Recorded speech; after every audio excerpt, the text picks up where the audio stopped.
Hi friends, ఈరోజు మనం veg pulao చేసుకుంటున్నాం. ముందుగా చూడండి, కొద్దిగా ఆయిల్, అందులో కొద్దిగా నెయ్యి వేసుకోవాలి. అలాగే మసాలా దినుసులు, ఉల్లిపాయ, అలాగే పచ్చిమిర్చి, కరివేపాకు కూడా వేసుకుంటున్నాను. ఇది కొద్దిగా వేగాక మిల్ మేకర్, బంగాళదుంప, క్యారెట్ ముక్కలను కూడా తరుముకొని వేసుకుంటున్నాను. ఓకేనా ఫ్రెండ్స్? ఓకేనా.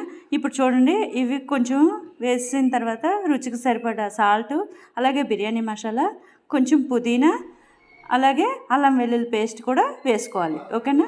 ఇది కొంచెం ఫ్రై అయ్యాక 2 గ్లాసులు బియ్యం వేసుకుంటున్నానండి నేను.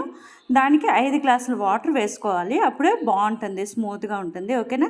చూడండి, వీడియోలో చూపిస్తున్నాను. వాటర్ కూడా వేసుకుంటున్నాను. ఇప్పుడు మనం సాల్ట్ వేసుకున్నాం కదా, అదే సరిపోయిందో లేదో చూసుకొని మూత పెట్టేసుకుంటే అయిపోతుంది. ఓకేనా. చూడండి ఫ్రెండ్స్, ఇలా కలుపుకొని రుచి చూసి మూత పెట్టేసుకుంది. ఇప్పుడు కొత్తిమీర వాటర్లో వేస్తే ఫ్లేవర్ బాగుంటుంది. చూడండి. ఓకే, ఫైనల్ అయిపోయింది. చూడండి, వేడివేడిగా వెజ్ కర్రీ కానీ నాన్ వెజ్తో కానీ సర్వ్ చేసుకుంటే బిర్యానీ చాలా బాగుంటుంది. ఓకేనా. Thank you.